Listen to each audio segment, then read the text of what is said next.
Good morning বন্ধুরা, কেমন আছো? আমি ভালো আছি। এখন ছাদে আসছি। এই দেখো, আমার একটা সিম গাছ, জৈব সারে সিম গাছটা লাগানো হয়েছে, কোনো সার দেয়নি। একটা ড্রামে লাগানো হয়েছে, দেখো,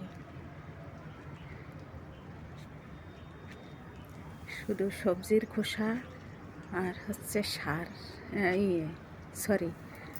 জল, সবজির খোসা আর জল দিয়ে এই গাছটা বড় করা হয়েছে। এখন দেখো ফুল আসছে।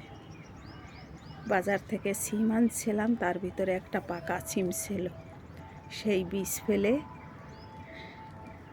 এখন সেই বীজের থেকে গাছ হয়েছে। এখন দেখো ফুল আসছে,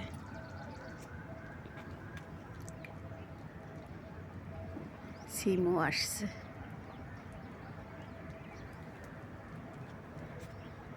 সাবস্ক্রাইব করে বন্ধুরা সঙ্গে থেকো।